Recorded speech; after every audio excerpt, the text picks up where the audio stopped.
You're watching Spotlight on 5G on TelecomTV, and this is The Slice. It's Monday the 28th of June, and here are the news headlines. IBM lands key telco cloud deal with Verizon. Qualcomm's new 5G Open RAN launch. Mobile Edgex resurfaces with new investors. And Asia operator Axiata commits to Open RAN.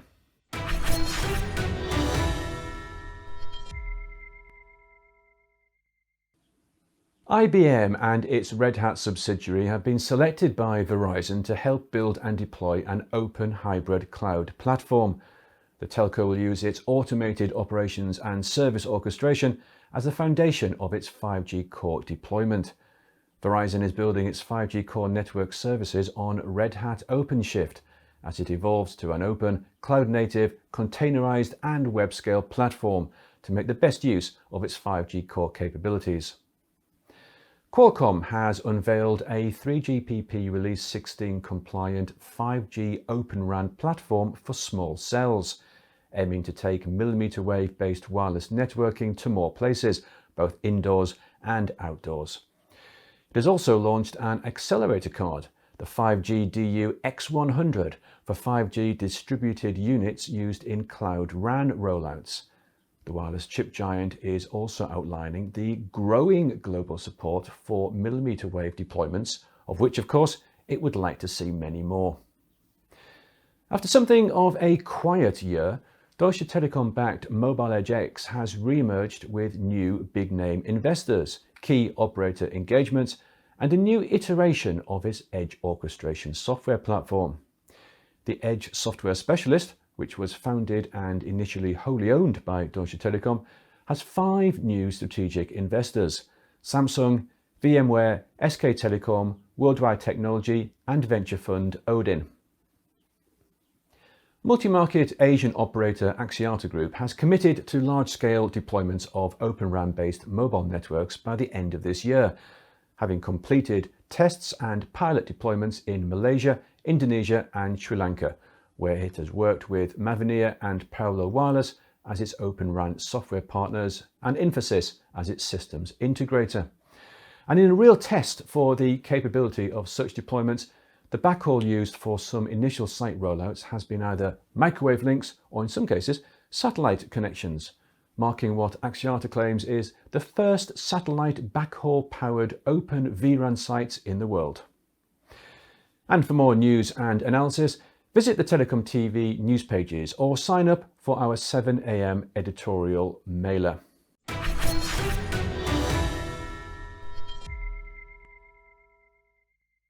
That was your daily slice of news. Time now, though, to take a look behind the headlines to find out what this means for operators and the telecoms community. And joining me now is my editorial colleague, Ray Maistre. Ray, the week's off to a good start with some interesting developments. Yes, thanks, Guy. Absolutely. And it's all a bit strange, isn't it? We're effectively doing what we've never done before, cover the industry developments from an MWC show without actually being there on the show floor. I've often said actually that the best way to know what's going on in Barcelona during MWC is to be elsewhere, because it's impossible to keep up with everything when you're running from interviews and meetings all day from hall to hall. But of course, you can't beat actually meeting and talking to people face to face on the show floor in Barcelona. And hopefully we'll be back doing that before too long. In the meantime, we have some industry developments to talk about. I couldn't agree more, Ray. Well, our top story today is Verizon's decision to partner with IBM and Red Hat for its 5G core. Verizon's certainly one of the more progressive telcos when it comes to the cloud. Yes, Verizon has chosen IBM and its Red Hat subsidiary to help build and deploy an open hybrid cloud platform with automated operations and service orchestration as the foundation of its 5G core deployment. Working with Red Hat and IBM Global Business Services to build its 5G core network services on Red Hat OpenShift, Verizon is evolving to an open, cloud-native, containerized web-scale platform to make the best use of its 5G core capabilities. The giant US operator is already taking a next-generation approach to its 5G radio access network by working with Samsung and Wind River on its virtualized RAN deployment. Separately, IBM is also teaming up with Telefónica's tech division to develop hybrid cloud solutions for enterprise users that make use of the vendor's AI and blockchain expertise. And it doesn't end there for the tech giant. It has also unveiled AI-enabled automation software for communication service providers in the form of IBM Cloud Pak for network automation. Now, according to IBM, operators currently lack the automation capabilities they need to deliver the services they want to take to market.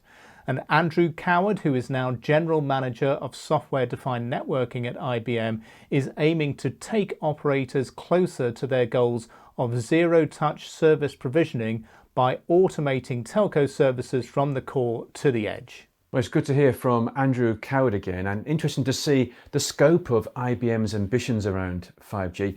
Now, it's usual for an MWC week for Qualcomm to make a series of announcements, and busy as usual, I presume. Indeed, Guy, Qualcomm has made a number of announcements today, the chief of which is that it has unveiled what it says is the world's first 3GPP Release 16 5G Open RAN platform for small cells. And I can't believe I actually managed to say that. The technology supports all commercial global millimeter wave and sub-6 gigahertz bands, including 41 gigahertz for millimeter wave, and is designed, says the wireless chip giant, to take powerful millimeter wave performance to more places, indoors and outdoors. Now, the company has also launched a 5G distributed unit or DU accelerator card. The Qualcomm 5G DU X100 is a PCIe inline accelerator card with concurrent sub-6 GHz and millimeter wave baseband support. The company says it's designed to simplify 5G deployments by offering a turnkey solution for ease of deployment with Open RAN fronthaul and 5G NR Layer 1 high processing.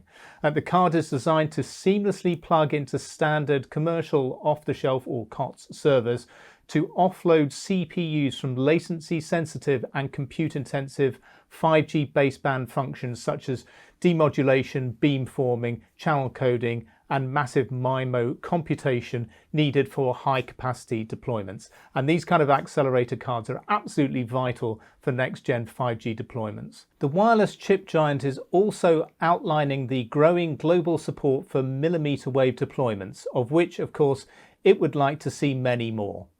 It stated that the global deployment of 5G millimeter wave is now inevitable.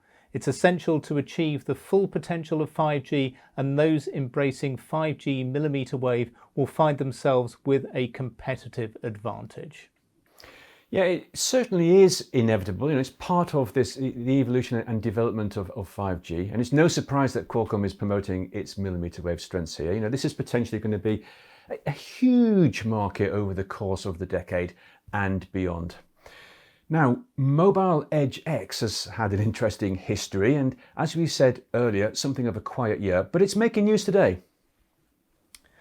Yeah, no, absolutely. I mean, it has had a bit of a quiet time since the beginning of 2020, but the Deutsche Telekom-backed mobile Edgex has re-emerged with new big-name investors, key operator engagements, and a new iteration of its Edge orchestration software platform.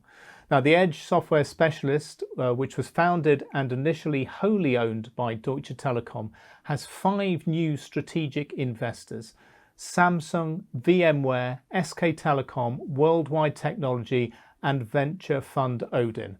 I spoke with Jason Hoffman, who has been the president and CEO of the Edge computing orchestration software vendor since its formation by DT in early 2018. And he talked about how the company has developed in the past year or so, working with almost 20 operators on evolving their edge use cases. A few years ago, the company was showing off on the Deutsche Telekom stand at MWC how it could enable location-based gaming. But as Hoffman pointed out to me in a recent conversation, there's more demand now for supply chain, smart city and manufacturing use cases these days, as well as supporting the distributed edge-based 5G functionality that operators are starting to deploy as their next-gen network strategies evolve.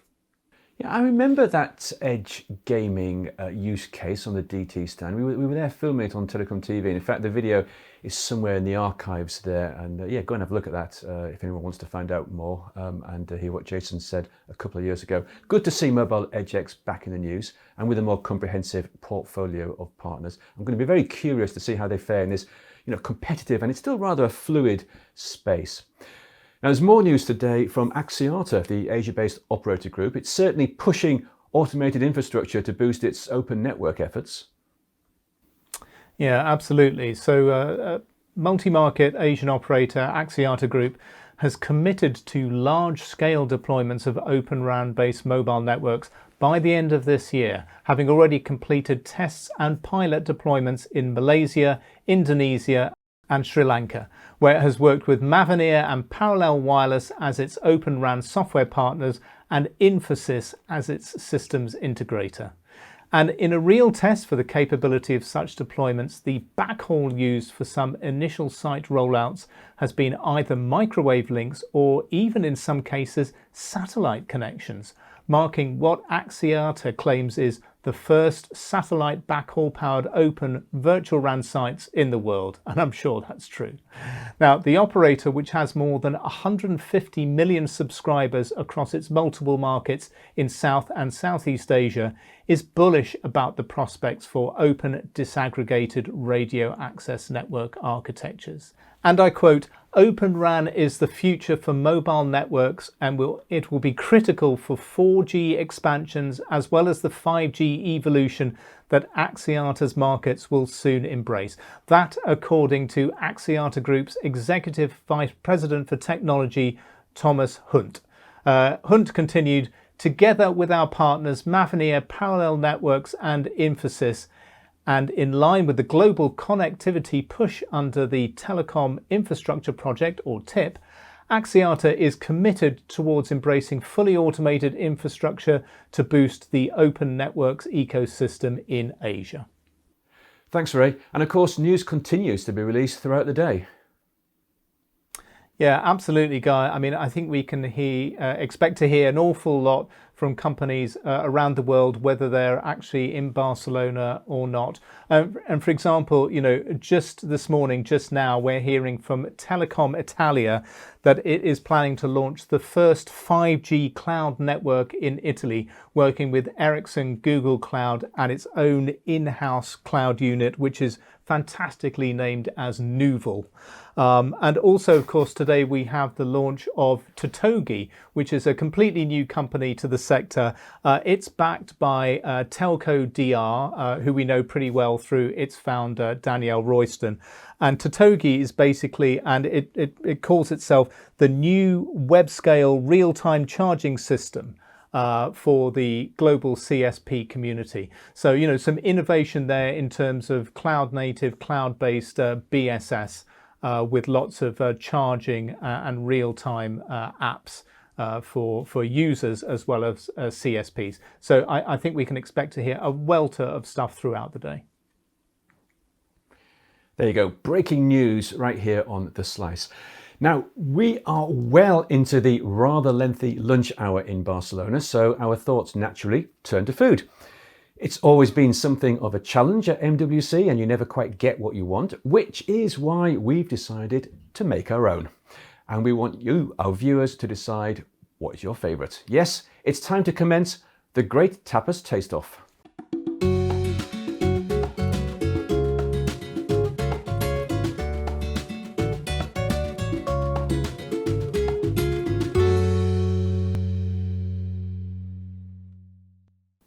Over these 4 days, Ray and I will be going head to head with our favourite tapas treats, and we want you to decide which one is best. Our daily website poll is a simple choice this week. Vote for Ray's tapas choice or vote for mine. Ray, what are you putting up today as your tapas choice? Well, Guy, it's one of my favourites. It's albondigas, which looks amazing, tastes amazing, smells amazing, and really isn't quite so nice if you just call it meatballs. Albondigas, it's got to be on everybody's choice. Everybody should vote for this, no matter what it's up against. Albondigas. It just says Barcelona. It's not spelt the same, but it says Barcelona. Yeah, rearrange your letters. I think it does. You know, let's face it, it's a staple tapas dish. You go to a tapas restaurant, what do you think of? You think of meatballs. It's going to be tough to beat, but I'm going to put up Iberican ham. I'm going to put up that ham, that beautiful ham right off the bone. I mean, look at this. Obviously, this is not off the bone. This is in a little pack because I couldn't afford 400 euros for a whole leg. But look at that. It's just so delicious. It is one of the world's great culinary treats. So that's what I say. I say vote for the ham, please. However, the choice is yours, the viewers. You know, to be honest and fair, I think that this is a tough choice today, but our viewers are going to decide it. So vote now, vote for your favourite. Which dish would you select from the menu if you were taking a break from trudging around the exhibition halls? Is it going to be meatballs or is it going to be the ham? You've got a few hours left to make your choice, and we're going to reveal the winner on our live after show. That's today, and it starts at 5 p.m. UK time. So don't miss that, and please join us for the show. And Ray, I'll see you later at 5 p.m.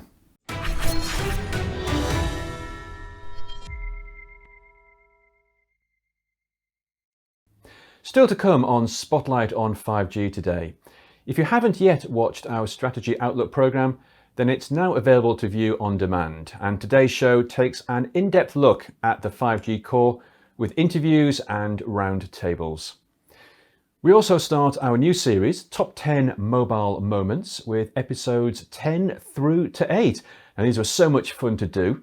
So please watch them and see how much you remember from past events. And we finish today with the After Show Live. This week, the programme comes with some very special features.